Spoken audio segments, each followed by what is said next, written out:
Bismillahirrahmanirrahim.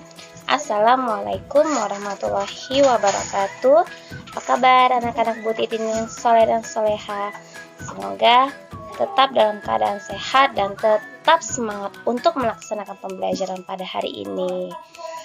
Untuk memudahkan keberkahan kita hari ini, alangkah baiknya kita membacakan basmalah. Bismillahirrahmanirrahim. Tujuan pembelajaran kita pada hari ini adalah siswa dapat mengidentifikasi latar belakang kedatangan bangsa-bangsa di Indonesia. Dalam surah An-Naml ayat 34 yang berbunyi, sesungguhnya raja-raja yang memasuki negeri, niscaya mereka yang membinasakannya dan menjadikan penduduknya menjadi hina, dan demikianlah pula lah mereka yang berbuat. Dalam ayat Al-Quran tersebut, Allah paling tidak suka melihat orang-orang yang melakukan penjajahan, sebab penjajahan itu dapat merusak atau menghancurkan suatu negeri. Sejarah datangnya bangsa-bangsa Eropa ke Indonesia. Hindia Timur atau Indonesia telah lama dikenal sebagai daerah penghasil rempah-rempah. Rempah-rempah digunakan untuk mengawetkan makanan, bumbu masakan, bahkan obat-obatan. Karena kegunaannya, rempah-rempah sangat laku di pasaran dan harganya pun mahal. Hal ini mendorong para pedagang Asia Barat datang dan memonopoli perdagangan rempah-rempah. Mereka membeli bahan-bahan ini dari para petani di Indonesia dan menjualnya kepada para pedagang Eropa.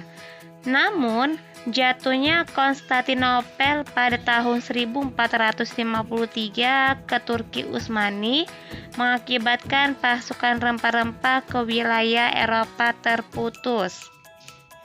Hal ini dikarenakan bahwa boikot yang dilakukan oleh Turki Utsmani. Situasi ini mendorong orang-orang Eropa menjelajahi jalur pelayaran ke wilayah yang banyak memiliki bahan rempah-rempah, termasuk Kepulauan Nusantara Indonesia. Dalam perkembangannya, mereka berdagang dan menguasai sumber rempah-rempah di negara penghasil. Dimulailah era kolonialisasi Barat di Asia. Bangsa Barat pertama kali mendarat ke Indonesia pada tahun 1511 dan mendarat di Tidore dan Maluku. Sebab dan tujuan kedatangan bangsa Barat secara umum, kedatangan bangsa Eropa ke Asia termasuk ke Indonesia dilandasi keinginan mereka untuk berdagang, menyebarkan agama.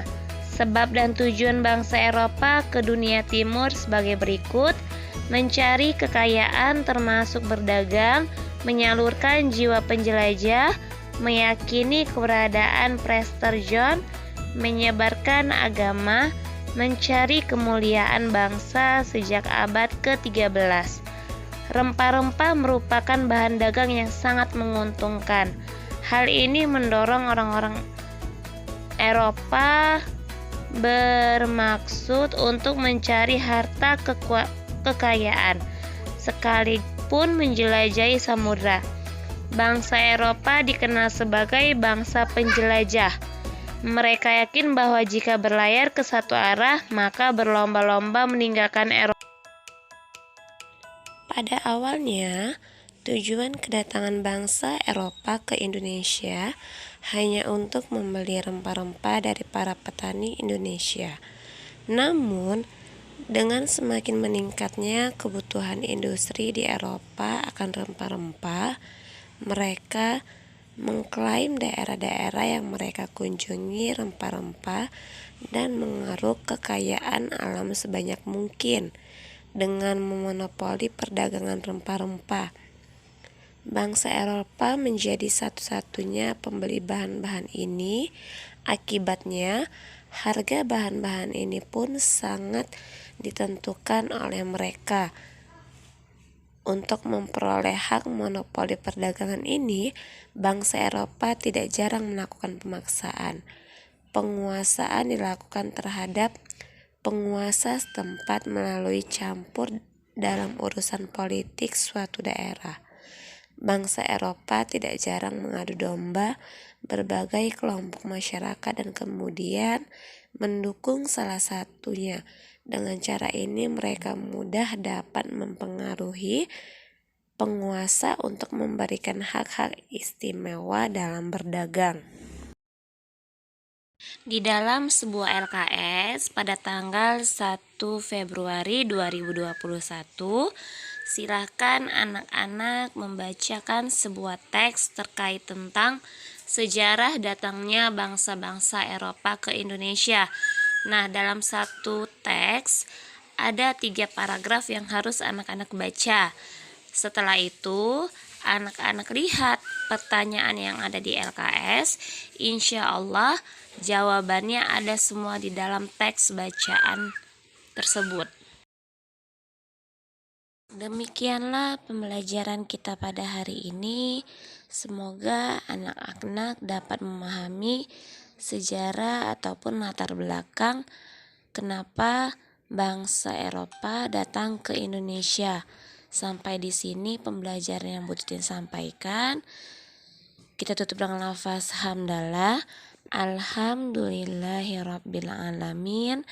Assalamualaikum warahmatullahi wabarakatuh.